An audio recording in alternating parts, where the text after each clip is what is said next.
Banjir bandang yang menerjang Aceh, Sumatera Utara, dan Sumatera Barat telah mengakibatkan 3,3 juta warga terdampak. Lebih dari 700 warga meninggal dunia. Puluhan ribu bangunan seperti sekolah, jembatan, dan rumah-rumah penduduk luluh lantak. Banjir bandang pun merusak keanekaragaman hayati setempat, termasuk flora dan fauna, mati dan hancur. Badan Meteorologi, Klimatologi, dan Geofisika BMKG sempat merilis penyebab banjir bandang. Biang keladi utamanya adalah curah hujan yang sangat tinggi akibat siklon senyar dan kondisi daerah tangkapan air yang tak mampu menampung air hujan secara optimal. Akan tetapi, muncul narasi banjir bandang terjadi karena penggundulan hutan di bagian hulu daerah tangkapan air.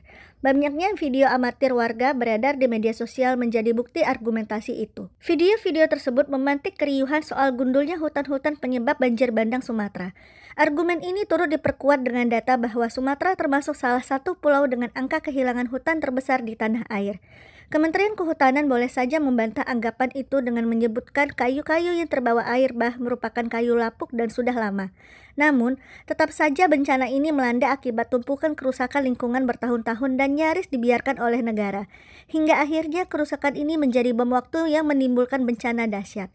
Kerusakan inilah yang disebut dengan kekerasan perlahan atau slow violence. Video rekaman air bah yang menghanyutkan kayu-kayu merupakan bukti awal bagi kita untuk menyadari adanya kekerasan perlahan di balik bencana ekologis ini. Paling tidak, ada dua hal yang mendasari kalau banjir bandang ini adalah buatan manusia.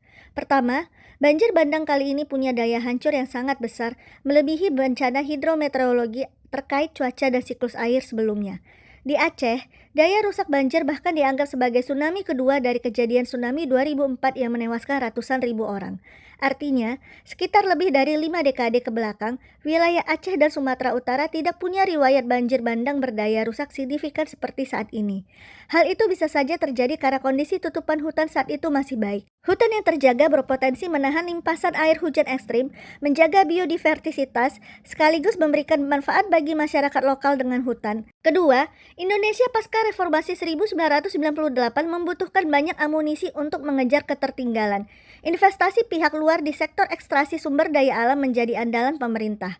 Berbagai aturan pun diubah untuk memudahkan investor bidang sumber daya alam beroperasi di Indonesia. Wahana Lingkungan Hidup Indonesia atau WALHI mencatat setidaknya ada 7 perusahaan yang punya izin beroperasi di hulu daerah aliran sungai atau DAS Batang Toru di Tapanuli Selatan. Hulu DAS ini merupakan wilayah hulu banjir bandang bermula di Sumatera Utara.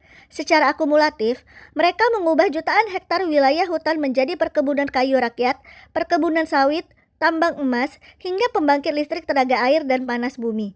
Keuntungan yang diperoleh dari aktivitas itu tak secara langsung dirasakan masyarakat lokal.